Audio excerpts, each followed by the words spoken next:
Welcome to this webinar on Islam, its challenges and opportunities. The Asia Scotland Institute's mission is to educate and inspire tomorrow's leaders and expand knowledge and understanding of Pan-Asia. And in that context, we are enormously fortunate to have as our speakers Ambassador Jon Wilks and Lord Charles Bruce, our board member, focusing on Islam, one of the largest and most influential religions in the world.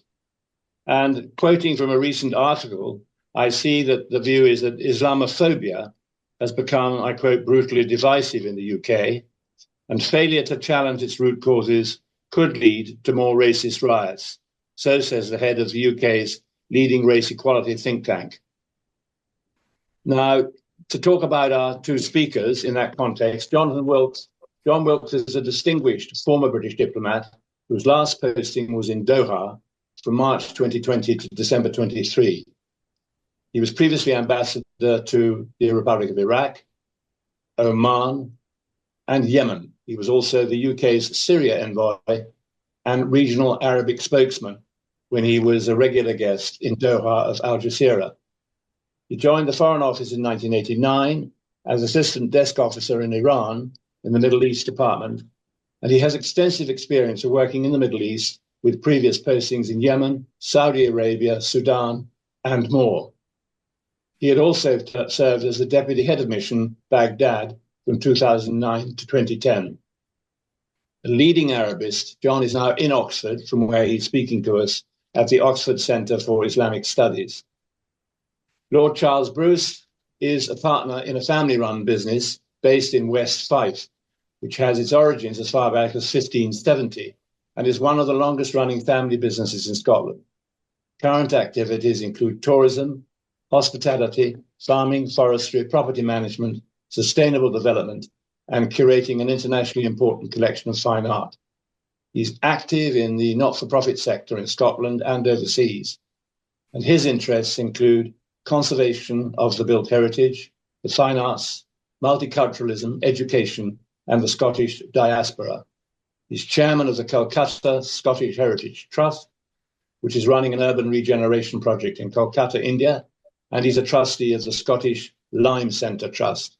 He's president of the Democracy Forum, a leading policy forum for Asia, and he is a trustee of the Asia Scotland Institute. The key discussion points which are going to be covered in this webinar are the role of Islam in the Middle East, Europe, and Asia, geopolitical challenges, urgent developments, such as the rising tension between Israel and Iran, and a unique perspective where Jon, drawing on years of diplomatic service and academic research, will offer a nuanced exploration of the intersection of Islam, geopolitics, and emerging opportunities. So a rich menu of things to hear and learn about. And after Jon has spoken, Charles Bruce will pose some questions, and we will then further open the discussion to our audience, who are asked to use the chat and Q&A tabs on the screen. So Jon, over to you, and we look forward very much to hearing what you have to say. Thank you, Roddy, and welcome everybody. I'm speaking to you from the Oxford Centre for Islamic Studies, which I hope some of you have some knowledge of and have visited, and if not, you are most welcome to do so in future. We are an advanced multidisciplinary centre for the study of all aspects of Islam as a culture and civilization and all Muslim countries. And we do as much on health and environment and society as we do on history or theology or international relations. As Roddy said, my background is in diplomacy, British diplomacy in the Middle East. I speak fluent Arabic, and I spent all of my career, nearly all of my career, in the Middle East. But of course, the Islamic world is much bigger than that, and so I've enjoyed in my year here in Oxford expanding my horizons beyond the Middle East and North Africa, where I spent much of my career, to look at Islam more broadly in the world. Now, as many people will already know, but it's worth reminding ourselves, Muslims account for some 2 billion of the world's 8 billion population, so 25% of the world's population. And so one of the main reasons for having a wider discussion about Islam in the 21st century is because it is such a global presence. Now, within that 2 billion here in the UK, we have about 4 million Muslim fellow citizens, with natural growth because average Muslim families are larger than average families across the UK. That is likely eventually to stabilise at around 5 million. And because we're talking about Asia and Scotland, of course, the Muslim population is going to be heading up to roughly the population of Scotland itself, and therefore, much as we would think about the United Kingdom in terms of its component parts, we should think about its component communities as well. And Scotland and British Muslims are on a similar scale. And of course, there are plenty of Scottish Muslims who are playing a distinguished role in our national life. So Muslim majority countries cover much of Asia and Africa. Obviously, we are focusing on Asia in this context.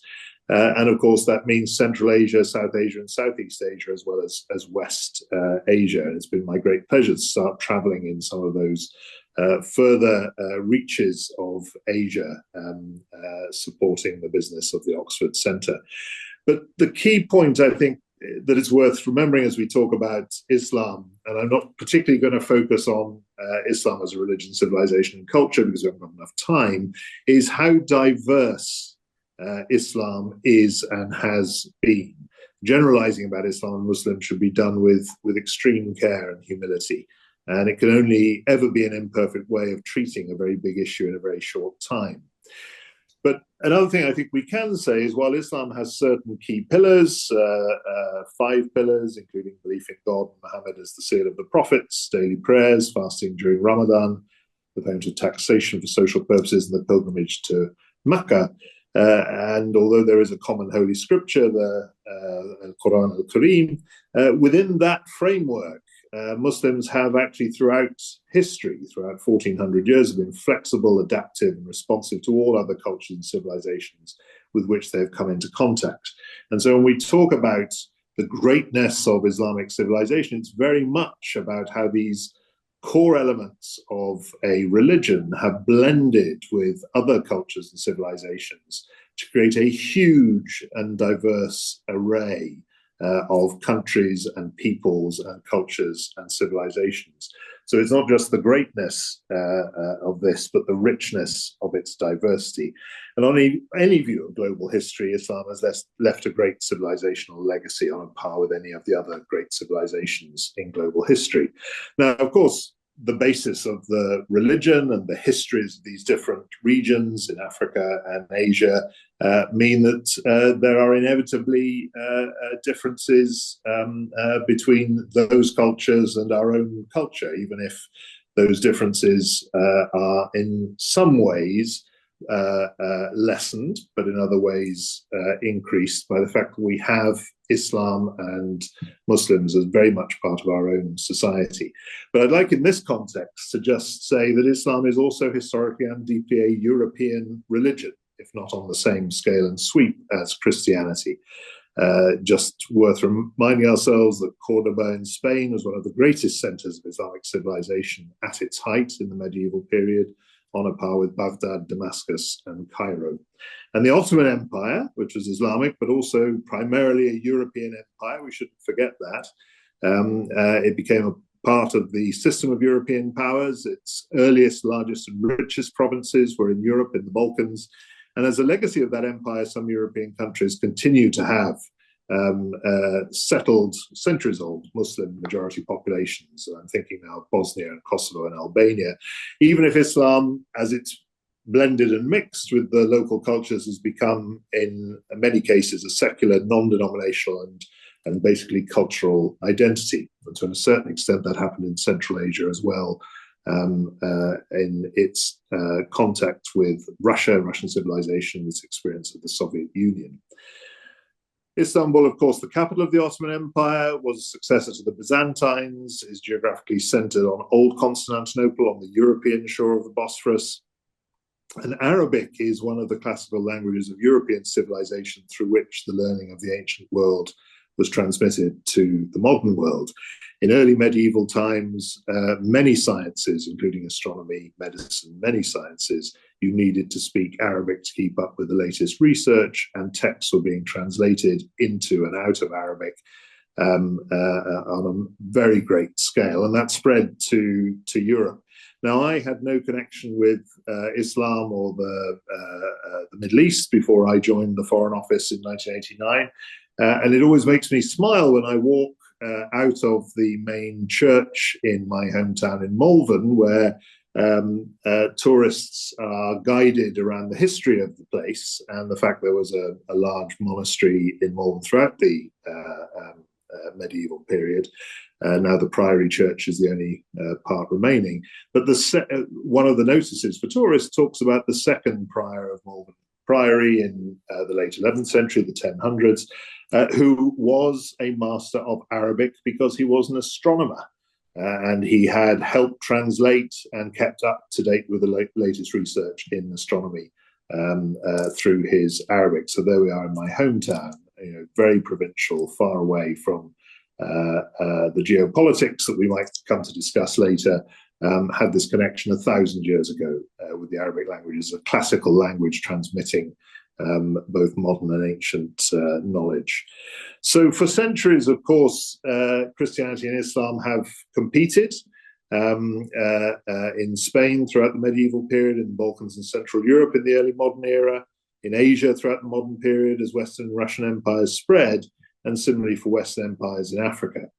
The history of Western imperialism, of course, has dominated our relationships with much of the Islamic world, but there were also long periods of successful coexistence, generally more so under Islamic rule, where Christians and Jews had special protected status. Now, it's important, having shown how intertwined and interconnected we are as civilizations and cultures, both the West and the Islamic world, that we, of course, have to recognize that all religions are very often used to demarcate them and us. They are very much part of a definition of people's identity at the deepest level. But if we look at the fundamental doctrines and holy scriptures of Islam and Christianity, we do see that they have much in common. And of course, there are well-known and profound differences of belief, practice, and lifestyles, but I would argue that they are, in fact, cousin religions which have created cousin civilizations and cultures. We have much more in common than divides us, and the divides with effort can be bridged. That's been my experience. Perhaps against the odds, given the history of our times and my career working as a British diplomat in the Middle East between 1992 and 2023. So maybe I'll start to wrap up by saying we should keep, I think, in the discussion we have today, but also as we engage with these issues, we should keep at the front of our minds that whatever the tensions between Islamic and Western countries at a political level, getting to know each other's cultures better, given the fundamentals I have described, is generally going to bring us to a greater understanding of what binds us and give us a better chance of dealing wisely and fairly with what divides us. And I'd like to finish just by saying how that frames the mission here of the Oxford Centre for Islamic Studies, which has always been within a context of intercivilizational dialogue. We were founded in 1985 by Dr. Farhan Nizami, who was of Indian origin and has been in Oxford for many decades as a historian of Islam in India and Central Asia. And he, through the decades, has built up the institute, which now exists in a beautiful building that mixes Islamic architecture with traditional Oxford medieval college architecture. The architecture symbolizes the mission. And he has gained the support of Muslim leaders, as well as the University of Oxford. And most importantly, he has earned the patronage of His Majesty King Charles, who since 1993, obviously then as Prince of Wales, has been a big supporter of the centre and takes a close interest in our activities. He gave a very famous speech here in 1993 on Islam and the West, which was very personal. And I know, because I was a young diplomat in the Middle East at the time, it had a huge impact because it was authentic and personal.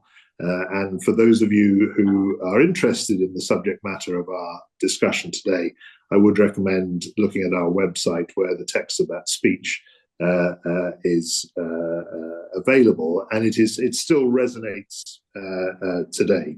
The importance of getting to know each other better, but also an informed understanding that he, like me, we are confident that this will bring people closer together and enable us to solve our differences in a wiser way. So we do a number of things beyond academic teaching, publishing and researching. We have a national role in that we have a Young Muslim Leaders program where we bring young British Muslims together for a summer school at the centre. And we are blessed with a number of supporters, speakers from politics and public life who engage with fantastic young people from across the UK, including Scotland. And we also have an international role in that our board includes a lot of heads of state and heads of government and ex-heads of state and heads of government from Muslim countries, all the way to Malaysia, coming through the Gulf to Turkey and Morocco. And this means we have a lot of high-level support for the core mission, but also to build this institution as an important national institution for intercivilizational dialogue.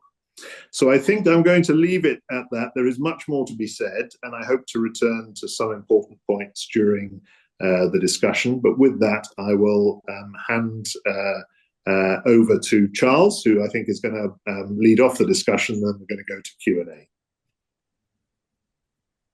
John, good afternoon. That was a really fascinating introduction to the subject. Thank you very much.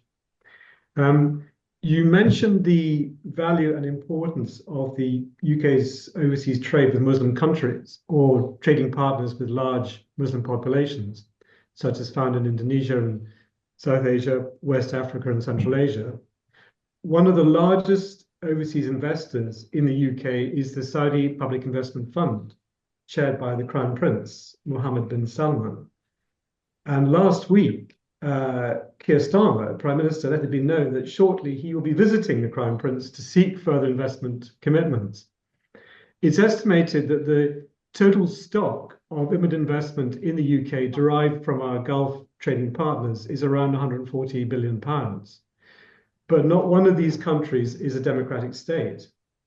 I've found an interesting quote from a visiting professor at the London School of Economics, Madawi al-Rashid, herself a Saudi national, explaining that there are possibly negative consequences to this growing dependency.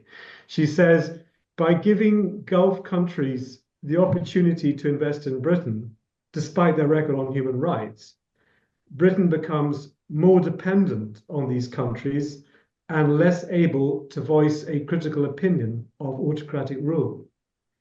Do you share her concerns? Not really, although I know where she's coming from, because of course the UK has a variety of interests, including security and prosperity interests, as well as human rights, and those have to be balanced. So of course what she's worried about is that if you have huge interests with a country, that maybe the human rights element of that balance will be less. But my experience, having worked in countries, all of whom have a very different culture and political system to our own, is that the strength of a relationship allows difficult conversations to happen.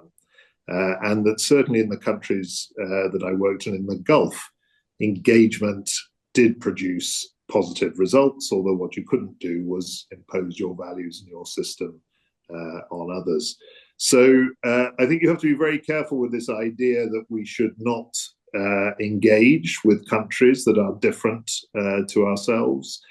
First of all, it's impractical. We are a country that depends on trade and investment, not least because we cannot grow all our own food.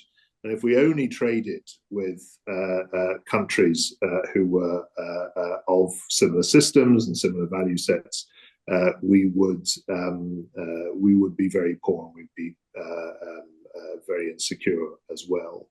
But of course, that is not, I think, what is the main concern. The main concern is that we will forget issues of human rights, to which all countries of the world, although Saudi Arabia did sign up to many of the international human rights instruments with some reservations, but we have all signed up to certain treaties and certain codes and certain charters, and that remains on our agenda with all countries. And so I think, friendship and a strong human relationship allows difficult conversations.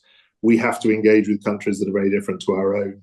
And engagement is generally preferable to isolation and boycott. So I think that will be my response on all of those things. Specifically about Islam, as we're thinking about the Muslim world, I think actually there is a developed dialogue at a civilizational level. We have that goes on within the UN and more generally. So it's not just about bilateral relationships between countries. I think there has been a debate and dialogue around how these civilizations and cultures are different, and that should be respected, whether we actually have more in common than that which divides us, as I pointed out. Okay. Next question. Talking about civilizational issues, I know that the issue of identity in the radicalization of young Muslims living in the UK and other European countries is something which the Oxford Centre takes a lot of interest in. I'm quoting from recent research which indicates that 84% of global jihadists are first or second generation European migrants and commonly aged between 8 and 25 years. It's becoming clearer that young Muslim men in this cohort are motivated to participate in acts of extremist behavior, as a result of being influenced by their use of the internet and social media. And a report published in 2021 by the Prison and Probation Service describes the extent of internet use promoting radicalization and terrorism as, I quote, one of the greatest threats that countries, including the UK, face. Do you share this view? And how do you suggest we ought to respond to this issue? So, if I may, I'll answer that in two ways. And one is very much as a consequence and implication of my initial presentation. And then secondly, I will trespass on the area of those who are more expert in the use of the internet and radicalization. But of course, I'm aware of the debates that have been going on in recent decades. I think what I'd like to say is that from the presentation I've given, it won't surprise people to know that the survey data, and we have a research stream on Muslims in the West, research data is pretty clear that a large majority of Muslims in Western countries are integrating well, value and respect the basic freedoms. That begins with, of course, freedom of religion and belief, but includes all the civic freedoms, are grateful for the opportunities that they have been afforded, and in whatever way are confident that they can, as citizens, raise their voices on the issues that matter to them. Now, a significant minority in various ways is not in as good a position, and of that, a very small minority, of course, are supportive of radical ideologies that may, again, in a minority of cases, lead to violence. And so the issue, I think, is how you come at this problem. Do you come at it with what one might call a sort of tribal instinct, that Islam and Christianity and the cultures that are developed from these religions are fundamentally at loggerheads, that we are in a clash of civilization, and that we must be on our guard? And there are arguments along these lines on both sides of this argument. Or do we come at it from, as I have indicated, from the confidence that the majority of Muslims in the West are integrating very well, that we should recognize that there is a lot of Islamophobia in society, There are reasons for that, and it is usually related to people's perceptions of Iranian Revolution and the Rushdie affair, and then 9/11 and the wars in Iraq and Afghanistan, and then suicide bombings on our own streets, etc., etc. My strong view is that we must bring communities together to deal with the minority who pose a threat, and it should be on the basis of very simple equalities, that a human right is a human right and a human life is valued as a human life, and that for citizens in any country, and this is most certainly the case for our own, we should all have equal rights and responsibilities, but anybody who is new coming into society should respect the law, and then they should be left to live their lives as they see fit. These are very simple principles. What we shouldn't do, and we know this is the view of some, and I think it's the view of some who are being appointed into the new US administration, is that we are in a clash of civilizations, and we must be on our guard. And that there are some fundamental differences that cannot be bridged. The danger of that, of course, is that you build walls between people rather than bridges. And what is a situation that is manageable if we understand that the majority of Muslims in the West are well integrated and making a great contribution to our societies, we then get into a polarization that ultimately leads to worse security consequences and worse community relations. You mentioned the vicarious impact on UK society of nationalism and identity politics stemming from political cultures in other countries where the treatment of Muslim minorities is widely publicized, and then acted out within migrant communities in the UK. You may recall the riots which happened in Leicester in August 2022, sparked by the defeat of Pakistan by India in the Asia Cricket Cup, which had been held in Dubai. And following the match, gangs of Muslim and Hindu youths battled police in the streets. When asked about the disturbance, the mayor of Leicester said, I quote, "I have talked to many people across the communities, and they're absolutely baffled. It seems to have more to do with the subcontinental politics." So the question really is, are you concerned that we're witnessing a deliberate manipulation of communalist tensions in the UK by external forces in India? And if so, what steps should we be taking to address this problem? So I confess I'm not a great expert on Leicester, but I remember many friends of mine, including British Muslim friends, were as baffled, and none of us were Leicester experts, as to what that was all about. But I think it is an example of something that we can broaden out, and which is of as much concern to recently migrated communities and minority communities as it is to citizens across the country. And that is, we do have to be careful about importing conflict from abroad that has, no direct relevance to British society. And the issue that for decades has been talked about, and this Leicester example, I think, was extraordinary. I don't think it was necessarily a unique example, but I don't think it was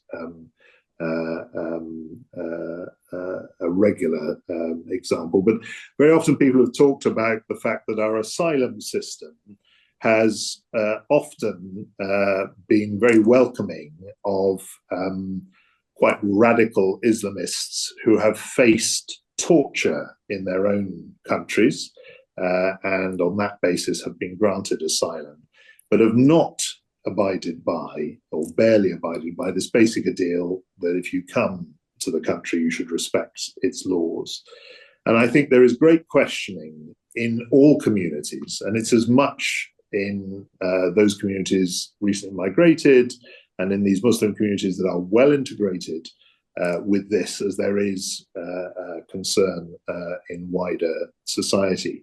And I remember a British Muslim friend of mine saying, you know, there is a problem here, but it is reformable. It is not that the system by which Britain manages relations between communities and manages migration is not reformable, but people do need to wake up. Now, that was coming from somebody who was born in Pakistan, but had been brought up and lived here, had served actually in the British military, wanted to make this work, wanted to make it work for him and his family and his community, but he wanted to work for the wider society. And I think the debate we can see now around migration, how it needs to be managed such that the experience of migration, legal migration, and we do need many more migrants to keep our aging society going. The scale, pace, and nature of it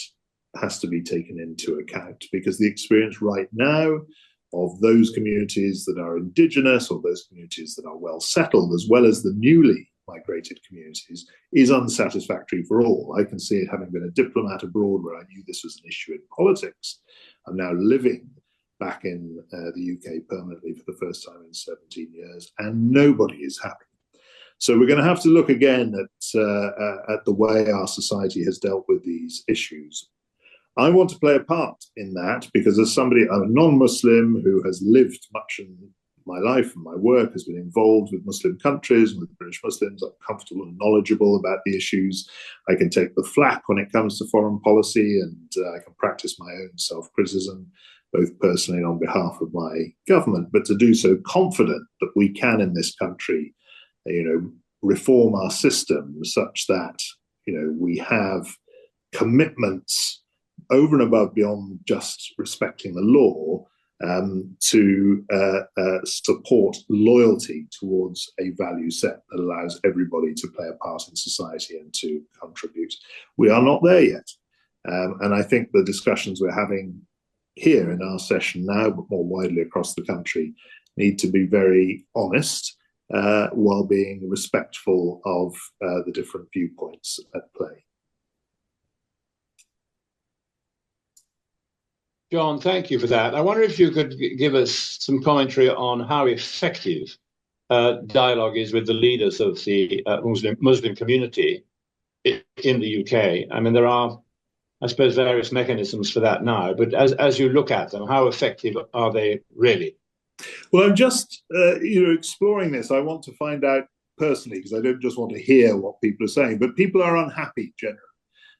Community leaders are unhappy. Governments of different stripes are unhappy, and of course, we've seen a spike in intercommunal tensions around Israel and Gaza, and last summer's riots. But I actually want to get to know a little bit more myself on the ground. So my home area, as I said, was Malvern, which is about 70 miles from Oxford and 30 miles from Birmingham in the West Midlands. And so, because that's the largest big conurbation to my home area, it's there that I want to start to explore how this is working on the ground. So one of the things I'm doing as part of our research here on Muslims in Britain is actually building a network in Birmingham and the West Midlands that enables me to get some sort of feel about where we are and where we need to be. But I'm coming from the assumption that nobody is happy, neither governments nor community leaders nor the wider population, at where this dialogue is. And in the year I've been back, what I've found is let's leave people who are in an Islamophobic frame of mind to one side. Let's just talk about people who are, you know, open-minded and willing to engage, or people of goodwill who are active citizens and want to do more. Very often people don't know where to begin. So, for instance, we had a group of local citizens in Oxford Citizens, which is part of a national network of citizens groups, who wrote a letter to all the mosques in Oxford saying, we are reaching out to our fellow Muslim citizens at this time of the riots over the summer, to make clear that we want to be an inclusive city, that we want everybody to feel they can participate, and we would like to sit and discuss your issues. And the only mosque that replied, we have a mosque at the centre, was ours. And that's where they began. And they said, we don't know where to go from here, so we will make an introduction to other mosques. But I think, I have come across a number of people who've made the first step, and for whatever reason, it hasn't worked. And I think one role of institutions like ours is to actually make sure that people are not discouraged and that we can help to bridge build, including through a network now of 10 years worth of our young Muslim leaders who are very impressive representatives of now professions, but representatives of their different communities and different cities and different regions. And they will be a great help to us. One of them, by the way, is the Minister for Communities and Faith, Lord Wajid Khan. And I've actually sat with him to talk about these issues. And he is the first to admit, although he's got experience as a community organizer in Northwest England, that at a national level, there is much to be done. Jon, thanks. We might now turn to some of the questions that those who are on this webinar listening have posed for us. One is just come in from Martin Allen, and he says, do you think the equality strategies are failing? Because contrary to intention, it may have created segregation in administration and silos in integration. Different communities in the same geographic areas, rather than one community in the same geographical area with different cultures, inclusive of all and none. It slightly speaks to what you were talking about in Oxford. But do you think that's a wider issue? I think this is where we need as a society to debate our model. So our model is a community of communities. It's influenced by multiculturalism. And of course, as we know, in politics and online debate, identity politics is a very strong argument at this time. It seems to me that we've started to siloize in society, that we are developing apart on too great a level. And that is driven in part by internal politics and also by external factors. Obviously, Palestine is an example that's very much on our minds, but it's also about how we manage migration, which we need, but where the experience both for settled communities, majority or minority, and for newly migrated people has to be much better than it is now. Now, this is a political debate that politicians for various reasons have not wished to necessarily engage in for fear of provoking accusations on the right that they were racist, or on the left that they were essentially welcoming the world to our shores. But I think we've got to move on the basis of data and on the basis of all voices coming into the debate from all communities. We've got to move to, I think, a different deal in the country, whereby there has to be a basic minimum of unity and commonality among all communities. And we need cross-party support for that to work, because it'll be a generational effort, and it will need politicians of different stripes to agree and support that process.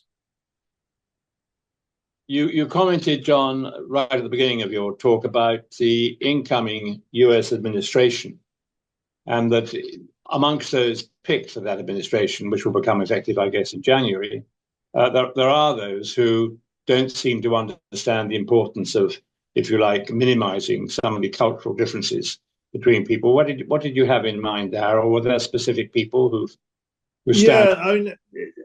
Yeah, I'm very conscious that we don't really do politics in the sense of taking political positions for or against parties or individual leaders here. We study international relations, we study the politics of Muslim countries, but we're very careful not to get dragged into some of the less fruitful debates.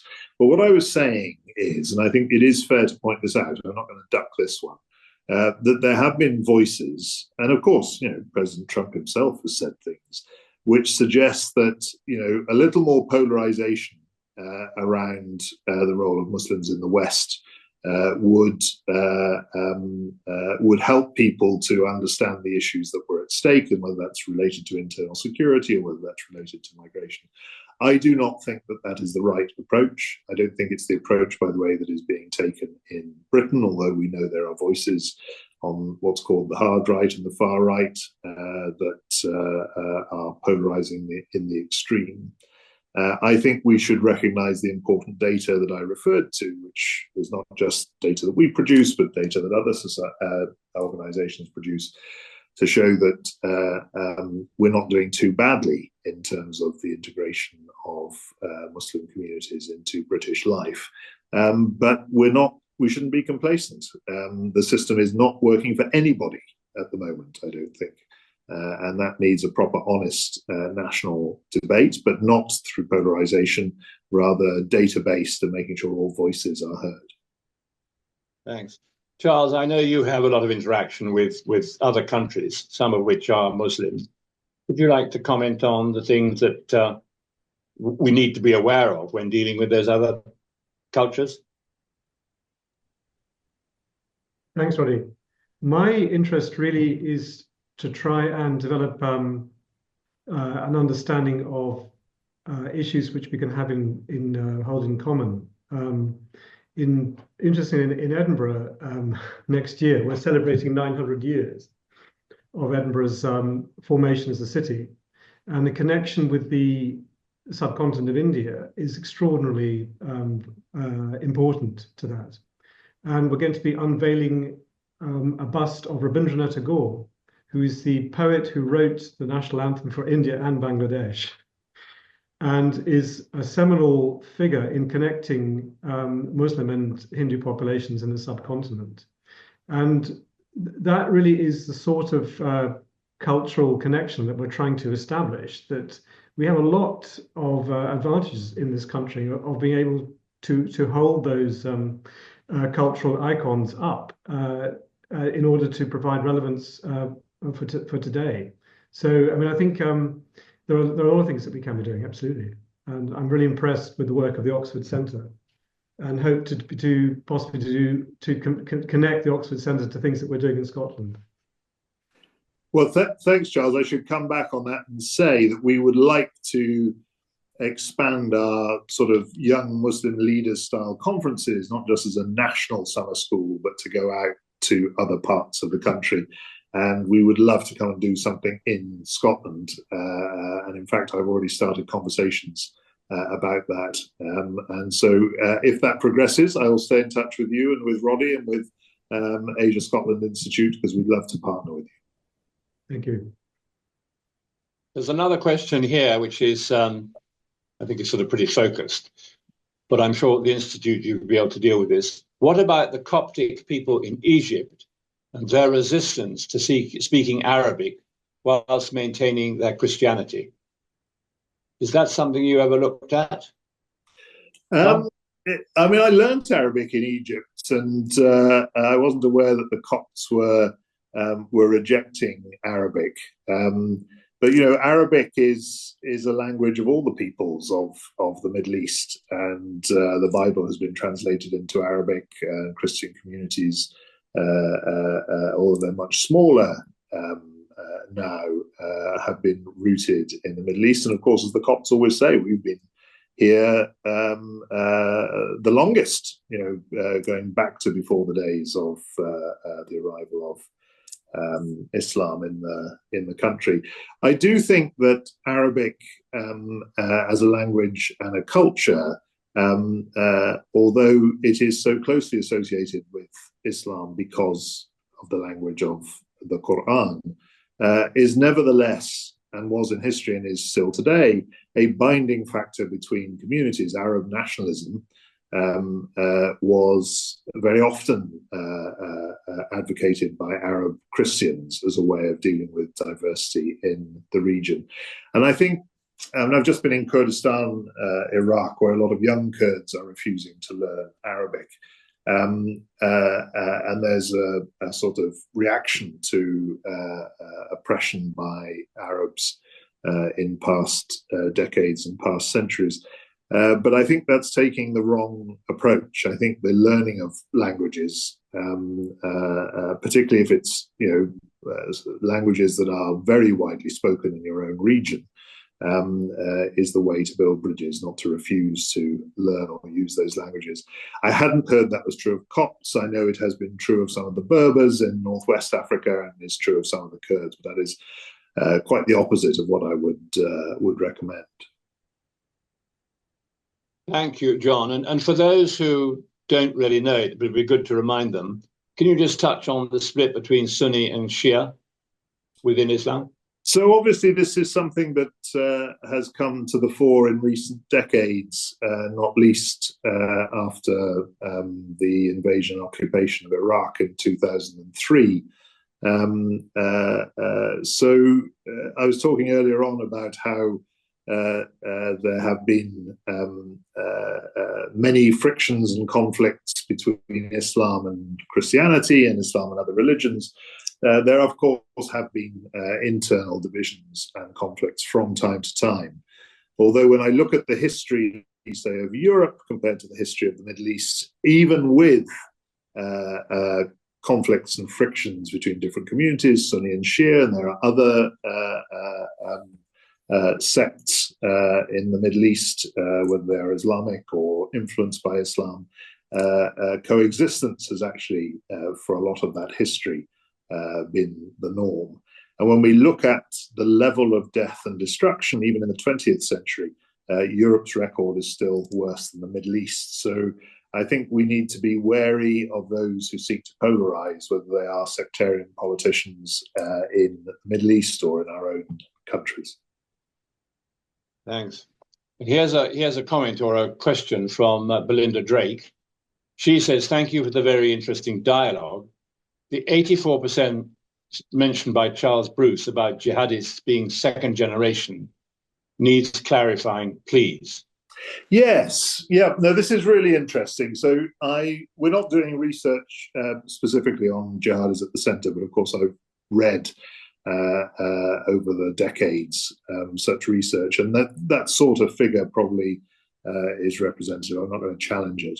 So we do have an issue with those, very often not the first generation of immigrants, but very often the second generation of immigrants who have some form of identity crisis or conflict. So most Muslims in Britain call themselves British Muslims, some Muslim British, but they're managing and combining both those identities quite successfully. But a minority aren't, and of those, a minority are moving into ideologies which are pretty total about their Muslim identity, even within a context of a Muslim community or a Muslim majority country. And it seems to be a way of recreating an identity because of an inability to comfortably do so by combining hybrid identities. And we need to understand this much more, and we need Muslim communities to work on this, because there's actually not much you can do if you're a non-Muslim. You need people who've successfully combined those identities. But it is most certainly an issue that we have a small minority, but it includes a lot of youngsters, a lot of young men, who are not combining their national and their Islamic identities. And as someone's observed here, Arabic is not the language of all people in the Middle East. Iranians do not speak Arabic, but Farsi, correct? Indeed, that's right. So most Muslims are not in the Middle East, and most Muslims are not native Arabic speakers. Arabic has a wider significance because it's the language of the Quran, and therefore has a place in all these cultures. But yes, I just happen to speak Arabic, but I'm very conscious, including in my travel as well as my work for the centre, that the biggest Muslim country is Indonesia by population. Iran, both as a culture and civilization as well as a language, has played an outsized role in history across the Islamic world, and that's true for other centres of civilization. Here also is another observation that the Copts continued to speak the ancient language of Egypt until fairly recently. also. Yes, indeed. And the Copts remain, I think, the largest and most influential Christian minority in the Middle East. Thank you. Charles, did you have any other observations you'd like to make? We're coming towards the end of our allotted time. Not really, Roddy. I'm just absolutely fascinated by Jon's purview. And I think it's the absolutely perfect destination for a diplomat with so much experience to be providing his very pragmatic way of looking at the world through a research organization such as the Oxford Institute. So I think we're very honored to have had your presence on the ASI webinar this afternoon. Thank you. Thanks, Charles. I mean, I'll just finish off by saying, much as I'm enjoying working on projects in the Middle East and here in the centre with scholars from across the Muslim world, as well as British and other scholars and non-Muslims and Muslims alike, I do think that one of the things I would like to do as a good citizen, given my knowledge and background, is to make sure that the issues we've been discussing and debating today are done in a way that brings people in, that increases their knowledge and confidence about dealing with them, that influences public debate, and allows us, as the decades roll on in this century, to get this right. Because I think, as I said, everybody, I can't think of anybody at the moment or any body of opinion in any community that thinks we're on the right track. But there is a way of doing this that can bring people together to get us to a better place, or there is a way of creating polarization and division that is not solutions orientated, but which wishes to make short-term political gain. So I will definitely be bringing that experience to bear. As I said, as a sort of, because Birmingham and the West Midlands is most local to me, I'll start there, but we would love to come up to Scotland and do this with all of you up there. We could work on that because there's an Islamic centre, I know, within the University of Edinburgh. Yes, Edinburgh is very strong on this, and we'd like to take it out across society and make sure that Scottish Muslims feel fully part of this debate, given that until recently both your leader and leader of the opposition were both British Muslims. So Scotland is in the vanguard in that respect. Yes, of course. Hamza Yusuf, you're referring to, yeah? And Asawa as well, yeah. Oh, yeah, good. Well, Jon and Charles, thank you very much on behalf of the Age of Scotland Institute. It's been a fascinating period listening to you, both of you, talking. And just to point out to those listening that this sits at the centre of what the Age of Scotland Institute is for, which is to increase understanding of what is going on in Asia, as we say, and the cultures within each country, to educate and inspire tomorrow's leaders whose lives will be dominated by what's going on in Asia.